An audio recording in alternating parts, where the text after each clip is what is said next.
Hello बच्चों, कैसे हैं सब लोग। एग्जाम्स आ चुके हैं भैया, तैयारियां अच्छी चल रही होंगी सबकी। चलिए कुछ और इंपॉर्टेंट बातें करते हैं आपके साथ एग्जाम्स में जो आनी ही आनी है। Admission of A partner, retirement of A partner, death of A partner,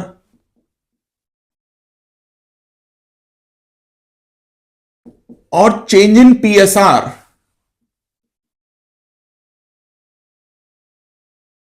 इन सब टॉपिक्स में कुछ बातें कॉमन होने वाली हैं। सबसे पहली बात, ट्रीटमेंट ऑफ रिजर्व्स।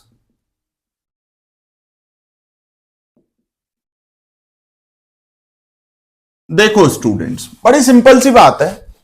जब भी फर्म में एडमिशन होगा, कोई नया पार्टनर फर्म में एडमिट होगा, या कोई पार्टनर फर्म से रिटायर होगा, या किसी पार्टनर की डेथ हो जाएगी, या पार्टनर्स डिसाइड करेंगे कि वो अपनी प्रॉफिट शेयरिंग रेशियो चेंज करें, तो जब भी ये चार सिचुएशंस होंगी फर्म में, तो बेटा क्या होगा, आपके जितने भी रिजर्व्स हैं ना, वो सब के सब डिस्ट्रीब्यूट हो जाते हैं। तो ऑल रिजर्व्स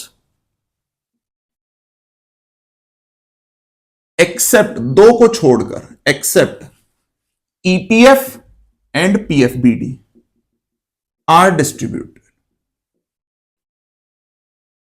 देखो बच्चों,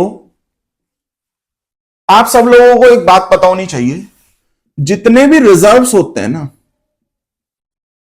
एंड प्रोविजंस, वो क्रेडिट नेचर के होते हैं। क्रेडिट। अब जब वो खत्म होंगे, डिस्ट्रीब्यूट होंगे, राइट ऑफ होंगे, तो वो क्रेडिट से क्या हो जाएंगे, डेबिट। सीधी सी बात है भाई, क्रेडिट अकाउंट को अगर खत्म करना है तो डेबिट कर दो, और डेबिट अकाउंट को अगर खत्म करना है तो क्रेडिट कर दो। सीधा सा फंडा है। अब आपके रिजर्व्स क्रेडिट हैं, अब जब वो खत्म होंगे, डिस्ट्रीब्यूट होंगे, तो वो क्या हो जाएंगे, डेबिट हो जाएंगे। ये बात हमारी हो गई आपसे। अब टाइप्स ऑफ रिजर्व्स। रिजर्व्स बच्चों होता कितने तरह का है बच्चे? रिजर्व्स जो होता है, पहले नंबर पे आएगा आपका जनरल रिजर्व, सेकंड नंबर पर वर्कमैन कंपनसेशन रिजर्व, आपका प्यारा सा WCR, जिसको आप WCR के नाम से जानते हो। एक और आपका famous reserve IFR, investment fluctuation reserve. एक आपका क्या होता है, कंटीजेंसी रिजर्व। ठीक है ना भाई, कंटीजेंसी रिजर्व होता है, इन्वेस्टमेंट फ्लक्चुएशन रिजर्व होता है, workman compensation reserve. Fifth number पर आता है एम्प्लॉइज प्रोविडेंट फंड, जो आप एम्प्लॉइज के लिए बनाते हो। और एक और होती है आपकी favourite, provision for bad debts, जिसको आप बोलते हो PFBD। तो ये 6 तरह के आपके रिजर्व होते हैं। अब देखो, ये भी क्रेडिट, ये भी क्रेडिट, सब क्रेडिट है। अब जब पार्टनर कोई फर्म में आएगा, सपोज करो, लेट सपोज ए और बी दो पार्टनर है और सी आया, एडमिशन हुआ, या ए रिटायर हो जाए, या बी की डेथ हो जाए, कुछ भी, एनी ऑफ द सर्कमस्टांस, कुछ भी फर्म में रिकॉन्स्टिट्यूशन होता है, तो भैया जितने भी रिजर्व हैं डिस्ट्रीब्यूट होंगे ईपीएफ और पीएफबीडी को छोड़कर। ईपीएफ और पीएफबीडी डिस्ट्रीब्यूट नहीं होते, क्योंकि ये एम्प्लॉय के लिए बना हुआ है और ये बेड डेप्ट के लिए बना हुआ है। तो इन्हें बनाने के पीछे एक स्पेसिफिक ऑब्जेक्टिव है। ये तो एम्प्लॉयज के लिए बना हुआ है। जब एम्प्लॉय आपके यहां से रिटायर होगा, तो उसको आप क्या देंगे, प्रोविडेंट फंड का पैसा देंगे, तो इसलिए ईपीएफ बना। पीएफबीडी क्यों बनी हुई है, बेड डेप्ट के लिए। आपको लग रहा है कि आपका बेड डेप्ट होने वाला है, तो आपने क्या बना लिया, प्रोविजन बना लिया। अब देखो, जो जनरल रिजर्व है वो क्रेडिट है। अब जब वो डिस्ट्रीब्यूट होगा तो एंट्री क्या बनेगी, general reserve account debit to A's capital to B's capital. ध्यान देना अब यहां पे, जनरल रिजर्व डिस्ट्रीब्यूट हो गया ए और बी में, उनकी ओल्ड रेशो में। सपोज करो 3/5 और 2/5, जो ओल्ड रेशो क्वेश्चन में गिवन होगी उसी रेशो में। ठीक है, तो ये आपका पहला केस था। लेकिन अगर यही बात चेंज इन पीएसआर में आ जाए, देखो यहां ऑब्जेक्टिव तैयार हो गया, एडमिशन का केस है, तो जनरल रिजर्व किस में डिस्ट्रीब्यूट हुआ? Old partner. ध्यान देना स्टूडेंट, ओल्ड पार्टनर। लेकिन अगर यही केस आ जाता, सपोज करो एबीसी 3 पार्टनर है, रेशो है 3:2:1, और ये अपनी रेशो चेंज कर रहे हैं 1:1:1, ये किस चीज का केस बन गया? Change in PSR. तो ये तो एडमिशन था, और ये क्या था? Change in PSR. तो चेंज इन पीएसआर में जनरल रिजर्व कितने पार्टनर में डिस्ट्रीब्यूट होता? तीनों में, ए में, बी में और सी में। तो यहां पर ओल्ड पार्टनर आया, तो वहां पर एंट्री बन जाती general reserve account debit to A's capital, to B's capital, to C's capital. तो यहां पर आ जाता ऑल पार्टनर्स, ऑल पार्टनर्स। तो ऑब्जेक्टिव पूछेगा कि जनरल रिजर्व एडमिशन में डिस्ट्रीब्यूट होगा ओल्ड पार्टनर्स में, ओल्ड रेशो में, लेकिन चेंज इन पीएसआर में ऑल पार्टनर्स में। ओल्ड और ऑल का फर्क समझ लेना, पहला केस यही था। आगे चलते हैं। जो आपका रिजर्व है वो है वर्कमैन कंपनसेशन रिजर्व, जिसे आप लोग क्या बोलते हो? WCR। यही है भाई, मोस्ट इंपॉर्टेंट केस है WCR का। इसमें क्या होता है? बड़ा इजी है, कुछ नहीं है। फर्म दरअसल क्या कर रही है? फर्म WCR बना रही है। फर्म के यहां पे इतने सारी लेबर काम करती है, एम्प्लॉय काम करते हो, तो देखो किसी को भी चोट लग सकती है काम करते हुए, किसी को भी इंजरी हो सकती है। तो वहां पर जो फर्म इंजरी के टाइम पर खर्चा करेगी, उस खर्चे को, उस क्लेम को बियर करने के लिए, उस एम्प्लॉय के ऊपर जो पैसा लगाएगी लेबर पर, उसे बियर करने के लिए यहां पे क्या बनाया? WCR। सिंपल। अब इसमें कुछ केसेस हैं, जैसे केस नंबर 1, सपोज फर्म ने WCR मेंटेन किया 10,000 और भैया किसी के चोट नहीं लगी, कोई क्लेम नहीं है, तो बच्चा यहां पे क्या होगा? WCR 10,000 है, क्लेम नहीं है, तो ये पूरा का पूरा रिजर्व पार्टनर में डिस्ट्रीब्यूट हो जाएगा। सिंपल सी बात है। तो एंट्री क्या बनेगी? WCR account debit workman compensation reserve account debit. मान लीजिए ए और बी 2 पार्टनर हैं, तो to A's capital, to B's capital. भाई 10,000 को डिस्ट्रीब्यूट कर दो, इक्वली रेशियो एज्यूम कर रहा हूं, तो रिजर्व्स डिस्ट्रीब्यूट। नरेशन आप लोग जानते ही हैं, तो अच्छा रिवीजन हो रहा है, बिल्कुल तैयारी करते रहिए। 5,000 5,000। अब केस 2, सपोज WCR है आपका 10,000 और भाई वर्कर के चोट लग गई और फर्म के खर्चा हो गया 6,000। लो जी, क्लेम आ गया 6,000। उसके डॉक्टर के लेके गए भैया, जो भी हुआ वो, उसको 6,000 रुपए लग गए भाई फर्म के। तो फर्म क्या करेगी?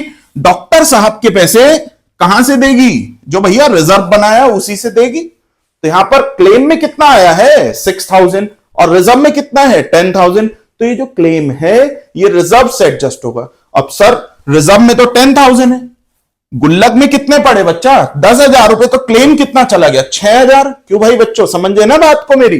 रिजर्व में 10,000 है, क्लेम के चले गए 6,000, बचते कितने? 4,000, 4,000। वो फर्म पार्टनर में डिस्ट्रीब्यूट कर देगी। तो उसकी एंट्री क्या बनेगी?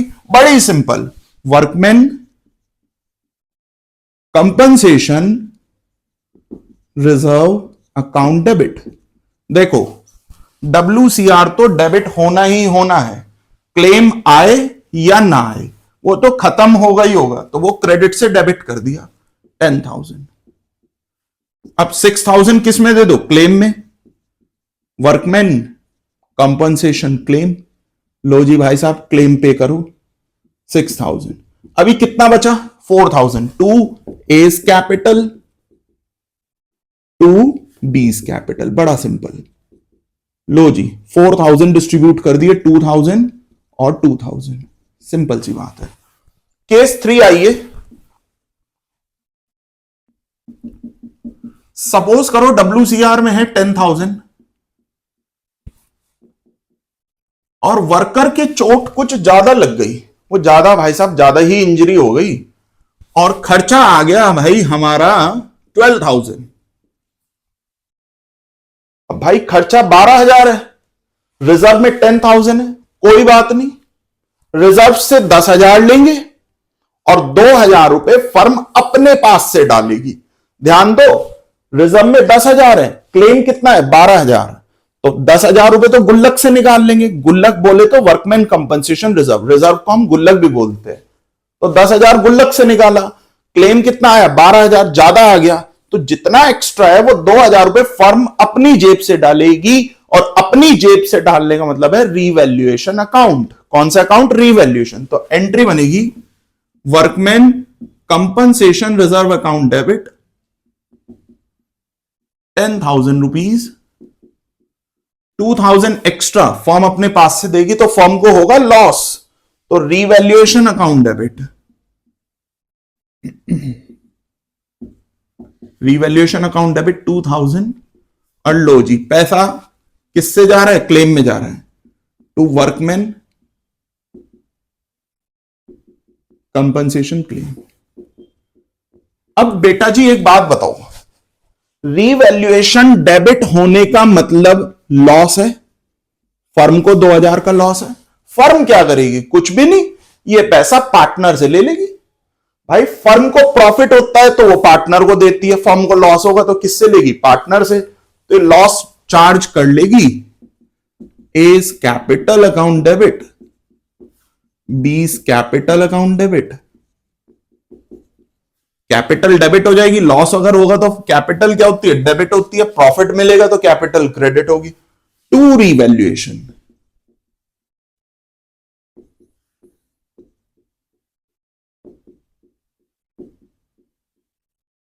ये आपका 3 मार्क्स में भी आएगा और आपका 6 मार्क्स का जो क्वेश्चन होगा उसमें भी इसका यूज होगा। तो ये वाला टॉपिक था। एक केस नंबर 4 और समझो। केस नंबर 4 में क्या है? लो भाई साहब, WCR नहीं है, निल। आपके क्वेश्चन में WCR गिवन ही नहीं है, निल, और क्लेम आ गया मान लीजिए 2,000, तो सारा का सारा क्लेम फर्म अपने पास से देगी। और अपने पास से देने का मतलब क्या है? रीवैल्यूएशन का डेबिट होना, फर्म को लॉस हो गया तो revaluation account debit to workman compensation claim 2,000। और अब ये 2,000 किससे चार्ज करेगी फर्म? लॉस का, पार्टनर से। तो A's capital account debit, B's capital account debit to revaluation 2,000, 1,000, 1,000, 2,000। Simple, ये हो गया जी। आइए आगे चलते हैं। क्या जी, अगला टॉपिक इसी में ही, अगला रिजर्व, इन्वेस्टमेंट फ्लक्चुएशन रिजर्व, जिसको हम IFR बोलते हैं। देखो इसमें क्या है, इन्वेस्टमेंट, एक वर्ड यूज हुआ है फ्लक्चुएशन। फ्लक्चुएशन का मतलब होता है प्लस या माइनस, कम होना या ज्यादा होना। मान लो तुम्हारे पास 1,00,000 रुपए हैं और तुमने उसे मार्केट में इन्वेस्ट कर दिया। अब जब आप लोग इन्वेस्ट करोगे, या तो वो बढ़ेगा, 1,00,000 से एक 20 हो सकता है, एक 40, 1,50,000, 2,00,000 इनकम हो सकती है, तो आपकी बल्ले बल्ले हो जाएगी। 1,00,000 से अगर 1,50,000 हो गए, 1,50,000 हो गए, मजे आ गए भाई, 50,000 का प्रॉफिट है। लेकिन अगर वो 1,00,000 का इन्वेस्टमेंट आपका 80,000 हो गया, भाई साहब बड़ा दुख होगा, 20,000 रुपए का लॉस हो जाएगा। तो बढ़ भी सकता है मार्केट सिचुएशन और गिर भी सकता है। अगर बढ़ गया तो मजे हैं, लेकिन अगर गिर गया तो आपको लॉस होगा। उस लॉस को बियर करने के लिए फर्म ने इन्वेस्टमेंट फ्लक्चुएशन रिजर्व बनाया, क्योंकि फर्म भी तो इन्वेस्ट करती है पैसा, तो वहां जब वो इन्वेस्ट करती है तो उस लॉस को बियर करने के लिए IFR बनाया जाता है। सिंपल सी बात है। केस नंबर 1 से समझिए। मान लीजिए आपने इन्वेस्ट किया मार्केट में 1,00,000 रुपीज। ठीक है, इसको हम बोलते हैं बुक वैल्यू, बीवी। और आज इस इन्वेस्टमेंट की मार्केट वैल्यू 1,20,000 हो गई। ये हो गई मार्केट वैल्यू। लो जी, मजे आ गए भाई। भाई साहब जी, प्रॉफिट हो गया सर। 1,00,000 का इन्वेस्टमेंट 1,20,000 हो गया। 20,000 का आपको क्या हो गया है? प्रॉफिट। पहली बात। दूसरी बात, आपने आईएफआर बनाया हुआ है, मान लीजिए 10,000।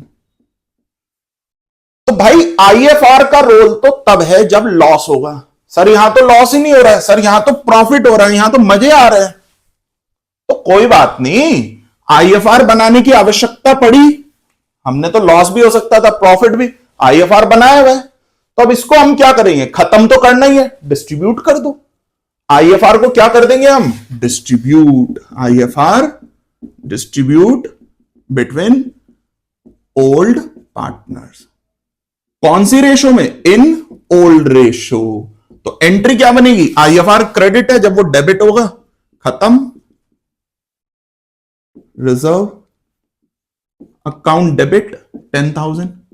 Suppose A and B, two partners, and then to A's capital account, to B's capital. क्यों भाई बच्चों, समझ गए ना बात? हमने क्या किया? हमने कुछ नहीं किया। हमने आईएफआर देखा और हमें तो प्रॉफिट हुआ, तो आईएफआर का कोई रोल नहीं है, उसको डिस्ट्रीब्यूट कर दिया। तो IFR to A's capital to B's capital 5,000 5,000। पहली बात। अभी बात खत्म नहीं हुई है। सर ये जो 20,000 का प्रॉफिट हुआ, फर्म को प्रॉफिट हुआ, ये प्रॉफिट भी तो फर्म पार्टनर में डिस्ट्रीब्यूट करेगी। तो अब यहां पे दो एंट्री बनेगी। सबसे पहले प्रॉफिट रिकॉर्ड करने की।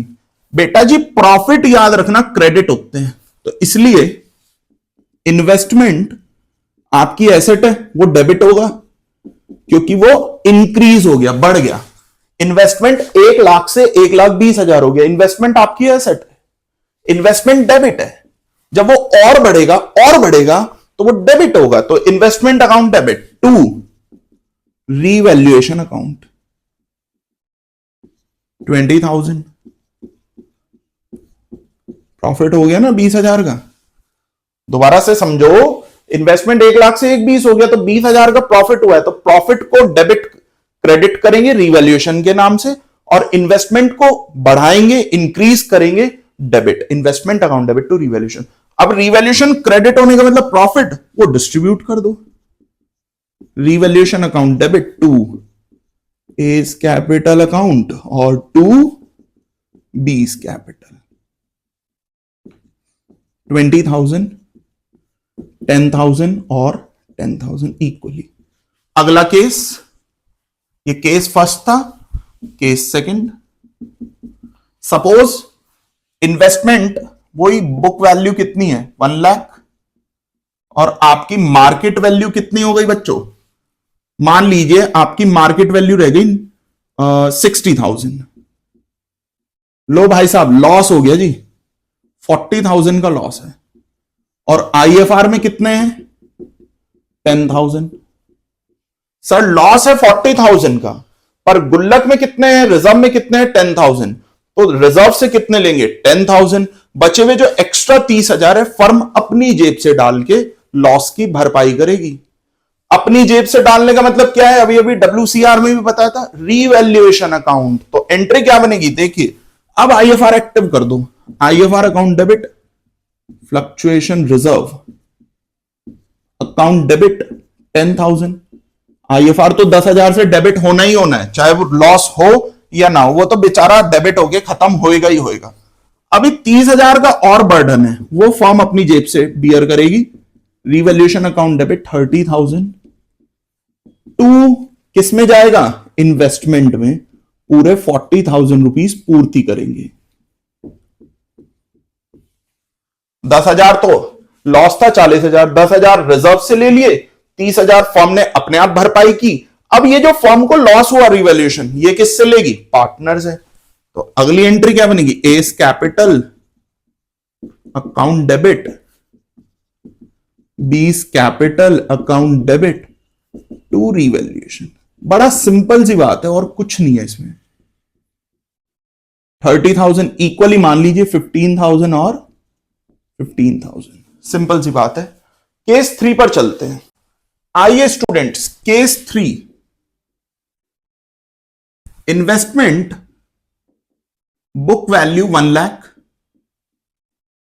और IFR 20,000 और इन्वेस्टमेंट की मार्केट वैल्यू 90,000 रह गई। भाई 1 लाख से इन्वेस्टमेंट 90,000 का हो गया है, तो लॉस कितना हो रहा है? 10,000। ये लॉस कहां से बियर करेंगे? IFR से। लो भाई साहब, IFR है 20,000, लॉस है 10,000, तो 10,000 IFR से लेंगे, बचेंगे IFR में 10,000, वो पार्टनर में डिस्ट्रीब्यूट हो जाएंगे। बड़ा सिंपल सी बात है। तो IFR फिर से डेबिट कर दो, investment fluctuation reserve account debit 20,000, जिसमें से 10,000 कहां जाएंगे? लॉस में। लॉस किसका लॉस है? इन्वेस्टमेंट का, टू इन्वेस्टमेंट अकाउंट। रिमेनिंग कितने बचे रिजर्व में? 10,000, वो किस में बांट देंगे? पार्टनर में। भाई आपके पास गुल्लक में 20,000 रुपए हैं, आपने 10,000 रुपए अपने लॉस में दे दिए किसी, तो बचते कितने? 10,000, वो डिस्ट्रीब्यूट कर दो, सिंपल है। To A's capital, to B's capital, old partners में, ओल्ड रेशो में। लेकिन अगर चेंज इन PSR है तो 3 पार्टनर है ABC, तो तीनों में ही डिस्ट्रीब्यूट होंगे, ध्यान रखना, ओल्ड रेशो में। तो 10,000 को 5,000 और 5,000। अगला case, case 4, investment book value 1 lakh, market value 80,000 और IFR लो भाई साहब है ही नहीं, निल, रिजर्व बना हुआ ही नहीं है। तो सारा का सारा लॉस कौन बियर करेगा? फर्म बियर करेगी, और फर्म अपने आप देगी, अपनी जेब से देगी। और अपने आप से देने का मतलब है रिवैल्यूएशन। फर्म का अकाउंट होता है रिवैल्यूएशन, जैसे P&L होता है, P&L एप्रोप्रिएशन अकाउंट होता है, ऐसे ही फर्म का अपना अकाउंट कौन सा है? रिवैल्यूएशन, जो फर्म मेंटेन करती है। और रिवैल्यूएशन अकाउंट नॉमिनल अकाउंट होता है। तो रिवैल्यूएशन अकाउंट बनाएंगे अगर हम, तो उसके कहां आ जाएगा? ये 2 में। लॉस हमेशा 2 में आता है, टू इन्वेस्टमेंट। वैसे मैं आगे अभी आपको रिवैल्यूएशन भी पढ़ाऊंगा, लेकिन फिलहाल आप समझ लीजिए, अभी हम एंट्रीज पर फोकस कर रहे हैं कि लॉस डेबिट हुआ तो revaluation account debit to investment. अभी तो एंट्री पढ़ा रहा हूं मैं तुम लोगों को, आगे पोस्टिंग करनी भी सिखाऊंगा। अब रिवैल्यूएशन डेबिट है तो लॉस है, A's capital account debit, B's capital account debit to revaluation. 10,000, 10,000, 20,000, ये हमारी बात हो गई। अब देखो, जनरल रिजर्व हो गया, IFR हो गया, WCR हो गया, EPF एम्प्लॉयज के लिए डिस्ट्रीब्यूट नहीं होगा, PFBD बेड डेप्ट के लिए डिस्ट्रीब्यूट नहीं होगा। कंटिंजेंसी रिजर्व बचा आखिरी। कंटिंजेंसी रिजर्व क्या चीज होती है? हमारी फर्म से, सपोज करो आप खुद पार्टनर हो किसी फर्म में और आपकी फर्म से कुछ लॉस हो गया।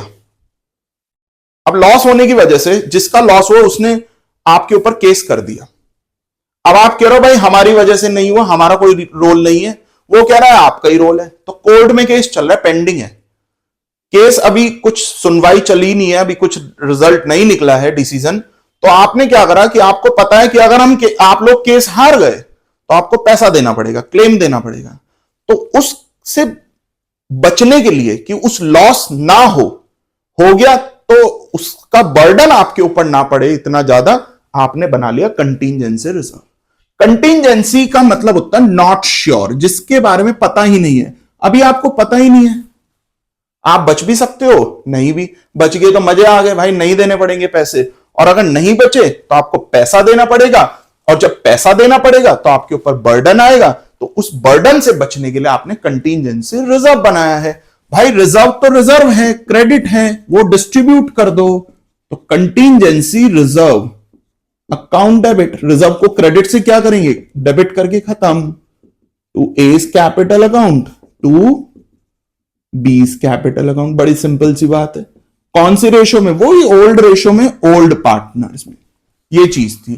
तो आज की वीडियो में स्टूडेंट्स हमने आपको रिजर्व्स के बारे में एक्सप्लेन किया। आगे हम आपसे बहुत अच्छे अच्छे टॉपिक्स के ऊपर डिस्कस करेंगे, P&L आपको समझाएंगे, रिवैल्यूएशन अकाउंट समझाएंगे, पार्टनर्स कैपिटल, एक से एक अच्छे अच्छे टॉपिक्स हम आपको, पूरी कोशिश रहेगी कि हम आपको समझा सकें।